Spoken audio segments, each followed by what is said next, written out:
Hello, Mental Growth Network, and this is our series of podcasts for mental health and neuroscience professionals. Here we discuss a wide range of topics related to technology, business, or science in this field.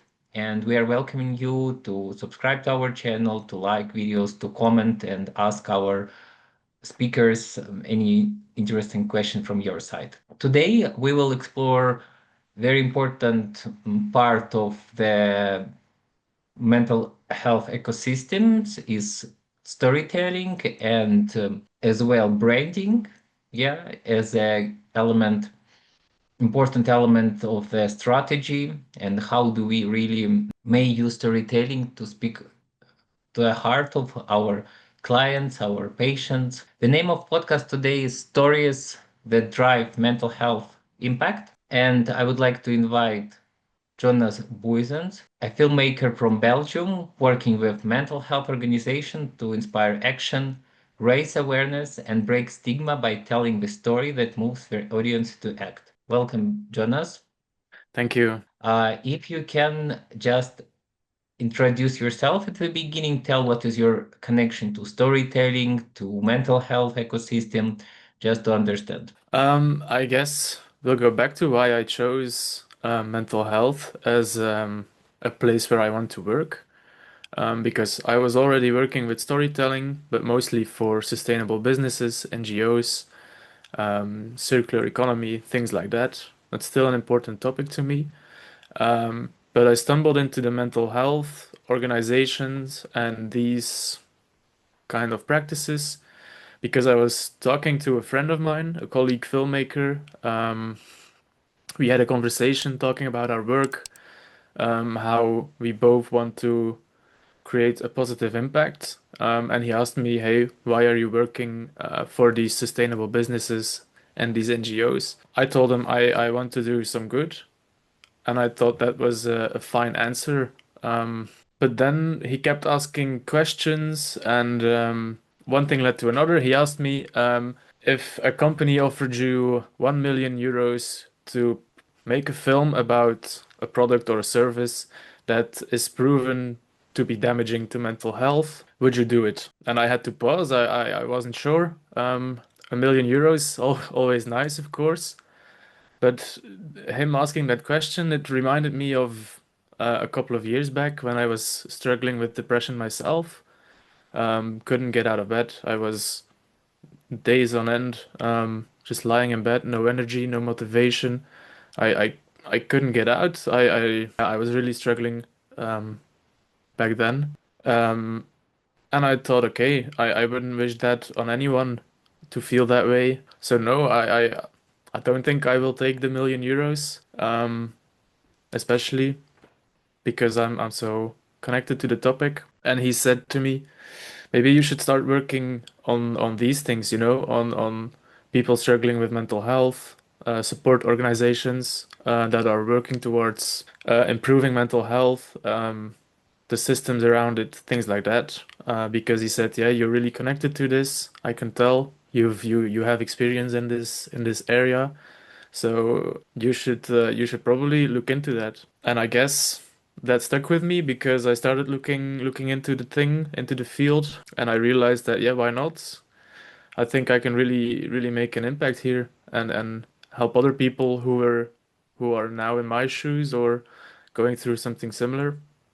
And I decided to change over and help mental health organizations. Yes, and you brought really important topic. I can also confirm that from my experience in working in mental health related organizations, and everywhere I see the common pattern that a lot of people do it because they see it's a widely recognized problem, which is not really served enough and effectively enough to deal with the amount of problems we have in this field. I mean, in the field of how do we feel ourselves, how we identify ourselves as a psychology, and even more what is health metrics. Yes, how to understand what is my condition. Is it enough to do self-management, or do I need a support? And which kind of support can help me? And here, everywhere, we see the same thing, that emotion drive us. And here, my question will be for you, especially as a person who did work with NGOs. Yeah. And you need to understand that for NGOs, when they do fundraising programs and grant-based activities, the reporting is very important. Yes. And mostly we get used to reporting some measurable outcomes, for example, amount of people saw this advertisement or something like that. So how does storytelling create change differently than data or reports? Yeah. So data is one thing, as you said, it's very important. But stories are literally easier for the brain to process than statistics. Um, People behind organizations are still human beings, and these people are impacted more, can comprehend better that one person called Sarah, she's 30 years old, is struggling with mental health issues, then the 280 million people globally. It's very hard to comprehend and it's very hard to buy into that.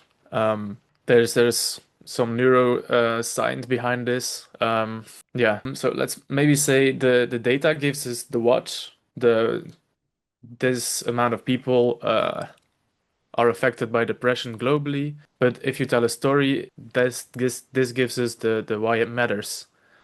So story is the right way to put that data and to use the data to have other people act on the data, if that makes a little bit of sense. Yes, and here I would like to ask you a little bit more. When you say to act, like this story make people to act, what type to act do you mean? If you can give some examples from your work, which I don't know, results did you achieve throughout your strategies will be very helpful. Yes, so it depends on what kind of stories or what kind of campaigns you're doing with stories. So if the main focus is for donors to buy into your organization, you tell this very powerful story of someone. Of course, the key metric there is can the story move these donors to sustainably donate to your organization? But we can do the same thing on a more on a broader level, for example. If you just want to put these stories out there to influence people who might be struggling themselves, if you tell authentic stories of real people who are struggling with mental health issues, and they share what is working for them right now, that might be the one thing that gets another human being to ask for help or to check in on a friend he hasn't heard of in a long time. So that's the kind of action you want to create, right? Get people to get help if they need it, get donors to donate, break stigma through telling the stories, because it's still an issue where not where you can't really talk about things very easily. So I think if you see someone speak up, that can empower you or your peers to speak up. So that's the kind of action we want to create. And when we talk about storytelling in filmmaking, is there any like more no, recognized or more popular formats? For example, I don't know, shorts in YouTube, or maybe it's a documentary movie and then it highlights some things, or it's some any kind of other type. So can you name some like more popular, more I don't know, usable type of content you can produce as a film for storytelling? Yeah, for sure. What I usually say is that's not an and or story. Um, there are a lot of platforms, and storytelling should be used on every one of them, but of course, tailored to the specific platform formats. So, for example, on TikTok, authentic stories there do well because people want real people on TikTok. So, just maybe someone talking on where they are in their journey, telling them, I went on a walk today and I felt a lot better. This is a story that might do well on TikTok. On Instagram, it's probably more visual, where you have to reel the viewers, your audience, in with interesting visuals, maybe some text on the screen because a lot of people watch without sound.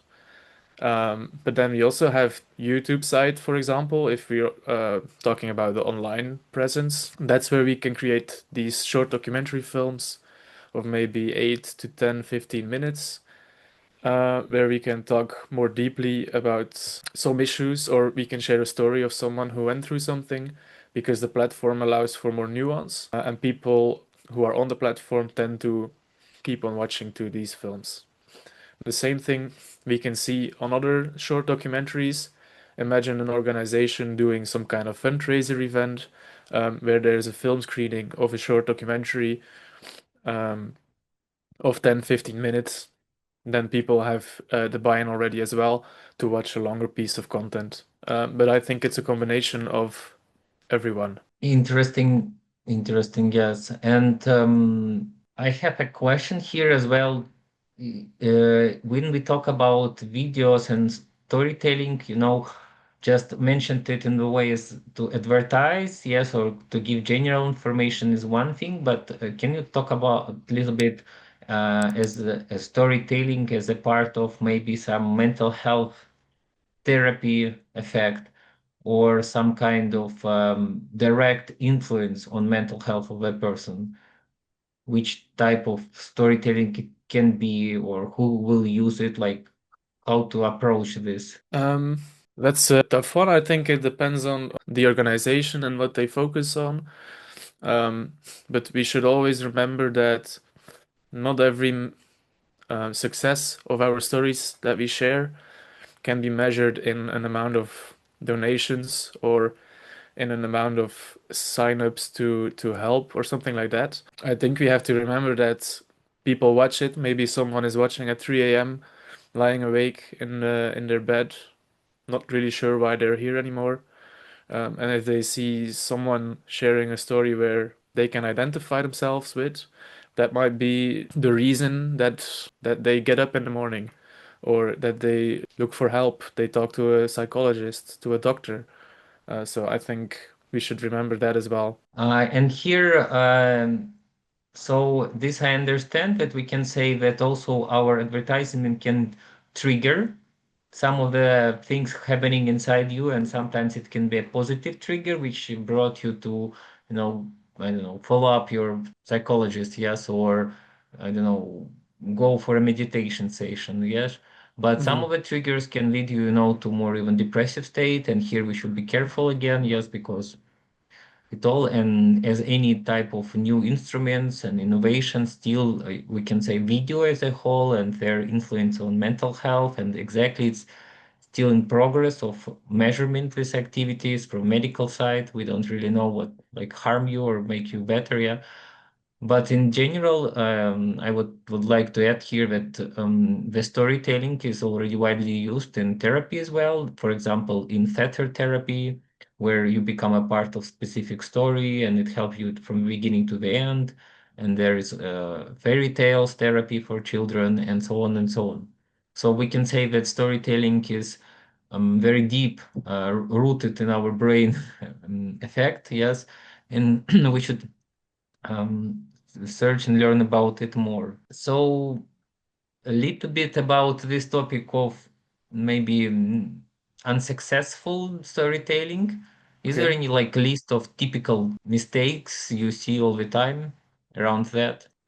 What I think is important in storytelling, especially with topics like mental health issues, where it can be dangerous, or it can have a negative effect, is that we always tell a story about a person who's struggling. We shouldn't show only the beautiful things, only the perfect hero stories, as we say.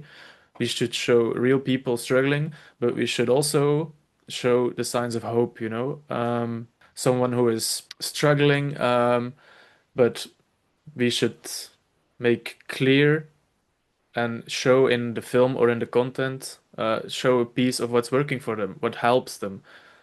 So when your audience is done watching your story, your content piece, they feel like, okay, I'm not alone in feeling the way I do, and this person is getting help this way. Maybe I should try. It's a mistake a lot of organizations do, and That's like creating sadness, but without direction.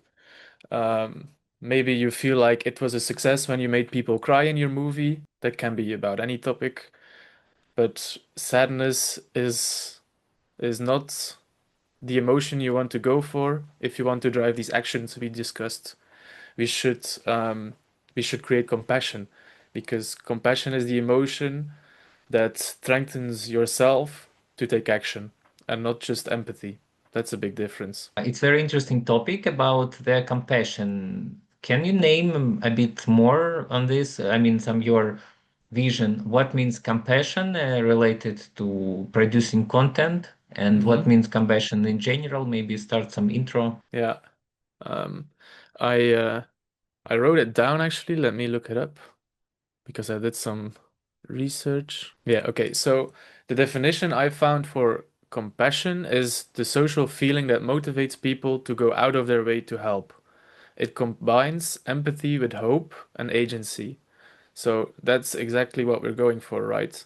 We want our donors, our audience to feel the struggles we shared in the story, but we also want them to feel ready and empowered to help these people. With empathy, only feeling the sadness for the people or who share the story, you won't drive these actions. So if we can create this compassion, um, then we can be a little more confident that there won't be any negative impact of the film or the content pieces because we leave people with a feeling of hope as well. And here we go to a very interesting topic, yes, that as you mentioned, for example, your story can lead person to sadness or to feeling lost, but then there should be some activation of the feeling that it's compassionate. And this a small switch between me and like this person who kind of need support because there is also one of interesting psychological methods is how can you feel less pain is when you bring the pain from inside to outside and you kind of observe it. So storytelling also can make this effect, kind of unleashing it, and while you're watching it, it also help you to discover some new ideas around your own pain. And then Mhm. if this idea maybe even subconsciously match with the offering that company gives, there can be a feeling, oh wow, that's it. And very often when you speak about this person, like what do you want? Maybe he can't name it, but he can feel it. And when your product is very good matching this feeling of his like subconscious, he can say, yeah, yeah, yeah, this is what exactly I need. It's kind of Mhm. remembering of your own value. Yeah, I want to use a chance and ask you one like practical question due to, for example, my project of MGN. Here we have a community for mental health professionals and neuroscience professionals. So yeah. in one case, yes, it's related to compassion, but also it's related to business, to technologies. And here, if you can give some advices on story, what type of storytelling can be interesting for professional, if there is like professionals for professionals community, also like an example for others. Is it how storytelling can influence other professionals in the field? Yeah, for example, if Okay. our field is related to business and technology, so not super compassionate place, yes, Okay. but same time maybe some principles of storytelling that you think can boost us, just like from first overview, which you think we should first of all try this. So there's this thing called the identifiable victim effect. That's what a lot of organizations forget, right? That's where they always share these posts of graphs, data, facts. That's what a lot of companies and organizations lean to, but that's, as we discussed, that's not the way to activate people. So you firstly have to step away from using these graphs and facts and numbers to get the buy-in of your intended audience. And we should go back to storytelling. And depending on what you do, you should find a story that fits your goals. Every organization, every company has already this huge story bank of people you work with, employees, colleagues, your clients, people who were affected by your business or technology. And if you find a character that had this change or this conflict where your business or your technology or your service was able to provide help in any way, you should go talk to this person and see, can we share this story? Is this something our other clients feel in a similar way? Is this an identifiable story? Um, and then you can work with that person, with that story, and see how that works for you. Thank you. Very interesting. Here I have also one question related on how we do storytelling. Do we base it on like pain? For example, in our case, person Hmm. have problems in achieving, moving through pre-startup stage because he don't have knowledge or money or something else. Kind of his pain, how to like move project next, how to start a real production of a product. Because at the beginning, medical projects very expensive, very hard to do. Yeah, Or we should talk about more like money, that like money is here. It's like you just need to go there. And I mean, from more kind of aim what he want to get, or more from the pain from which he struggle with. it's tough. I'm not really sure how to answer. And if I completely understand your question. So you're asking me which kind of story you have to tell. Is it a story of why the founder, for example, created his product or service? Or am I, No, I mean it's more about at the core of your story. There should be kind of, I don't know, more like a tragedy element, or more like okay. a positive element. Like who is more important? Yeah. Every story has this driving factor, right? And that's always conflict or desire. With conflict, that means a person is in a place in his life where some things are not working out. He's struggling with, I don't know, with in this case mental health issues, or in another case he has the conflict of how do I solve this problem, or he has a desire to be a better person. He has a goal in mind. Maybe he wants to run a marathon. I don't know. He has a conflict or a desire. These are two driving forces that should be in every story, one of the two, because you really don't have a story. People will not follow along, will not be watching a 10-minute video if there's no conflict, if everything goes right. If this person says, I want to do this, and he does it, okay, that's not a story. We want to see the real journey our character goes to, or our character follows, of overcoming his conflict, or maybe not overcoming his conflict. Same with desire of training for his goal and ultimately reaching his goal or not. But these are two driving factors that are in every story. And I don't call it necessarily pain or struggle, because it can be a lot of things. Yeah, conflict and desire. I like that one. It's quite core. A little bit more about video and filmmaking. Just Yeah. some few things before we finish.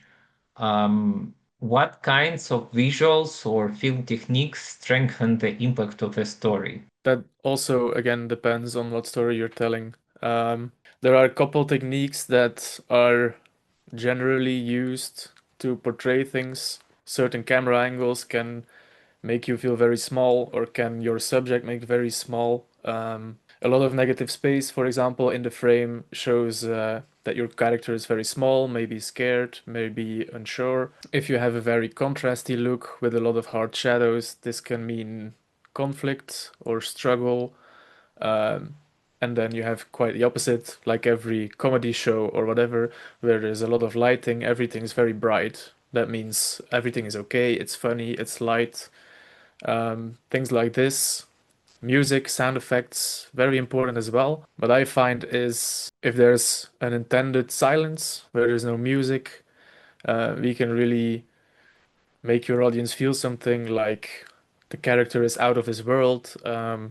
There's a tension building, there's an internal struggle where our character is disconnected from everything going on around them. So yeah, there are a lot of techniques you can use, and depending on the story, you should really pick the right visuals and audio cues to only enhance the story and not to reshape it. Anything about younger generations?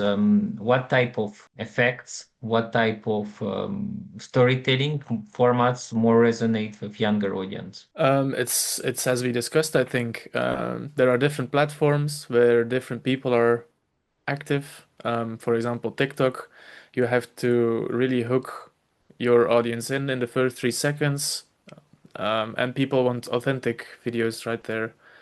Maybe just someone with his iPhone filming himself, talking about how his day is going, how his journey was from being depressed towards getting better. That might do well on TikTok. On Instagram, you want to, as I said, start with some interesting visuals to hook them in again, but you have to make sure you have graphics or text or things that make it clear on the screen because a lot of users don't use audio when scrolling on Instagram. But even YouTube is still very fine for the younger audience, and that's where we can create these longer pieces with more nuance to tell a complete and full story of someone in a short documentary form, for example. Understand. Looking back, which project has had the biggest impact on you personally and why from your storytelling experiences? Yeah. Um, I think I'm still working towards that one project, but I've been talking to a lot of people, and that's what has impacted me a lot since I started. It's having these conversation with people in a group, maybe, or not in a group, one-on-one. I had them as well, where they share their stories because it's difficult. They are human beings who place themselves in very vulnerable positions um, by sharing these very personal stories. But I can see it works so well. I was in a call with, I don't know, maybe 10, 12 people working in and around the mental health space, and people sharing their stories, how they deal with it. This started conversation. For example, last week I went to a documentary screening of The Wounded Healer. It's a film from Juliet. Let me check. What is her name again? That I make sure she's in there. It was a beautiful film from Juliet Dominicus about how caregivers struggle with their own mental health. How psychologists, for example, also need a place to talk about their issues and how that's still a stigma. And in the room there were a lot of people in the workspace, in the niche, psychologists, people working in education. So a lot of professionals were watching the film, and afterwards in the panel discussion, someone shared their story, and it's a Kickstarter for conversation, and that's what really impacts me, because it made me feel that this is the way to go. This is a way we can start conversations that are tough to start because someone has to be the first to be vulnerable. And if that's a story we can share or a film we make, that's it's a beautiful thing we can do. Last question. Thank you for this. It's really important. Last question will be just like advices and last words for mental health professionals and neuroscience professionals about using storytelling techniques for their work. Okay. So I think don't fall into the trap of sharing your data and graphics. That's the first thing. And the second thing I think is very important if you start sharing stories. Don't forget these are people, human beings who put themselves in a vulnerable position. So be very careful. I always say be sure you connect them within the whole process of telling their story. Um, During pre-production, talk to them about what they're comfortable. Um, when you're filming, make sure you don't overstep. They don't feel forced to talk about things they don't want to. Make sure there's help if they need it. And throughout the editing process or the post-production process before publishing, make sure they have the final say in what you use, what you don't use, because it's very important. We don't, I don't know, maybe re-traumatize these people even. So that's important. And yeah, but that shouldn't scare you because I saw what these stories can do, and I can say that they do a lot more good than they probably will do harm. So tell these stories. They don't have to be 10-minute documentary films, high budget productions. You can start with looking in your story bank from your own organization. You can share the stories in a blog post, in a newsletter. You can create these content pieces on social media with your phone. You can start very low budget, so that definitely shouldn't stop you. Yeah, that's I think three important things. Thank you for this advice. I also would like to ask you if maybe some of our community members would like to hire you as a professional for filmmaking, storytelling for their organization. Maybe you can just give few like steps, like you need to prepare this and this, to then we can start work for people just, to be also known for like how to use this type of service in the market. Yeah. Um, I think if you're interested in working together on telling stories for your organization, don't hesitate. I think my contact details will be somewhere to find in the description of the episode. Uh, just send me an email, send me a message, schedule a call, and the first thing we'll do is talk about your organization. I try to get to know you, and then we can go from there on a pace that works for you guys. Thank you so much. My pleasure. And, and this was our podcast, Stories That Drive Mental Health Impact. Thank you so much for this conversation. See you soon. Bye bye. Thank you. Bye bye. Talk to you soon.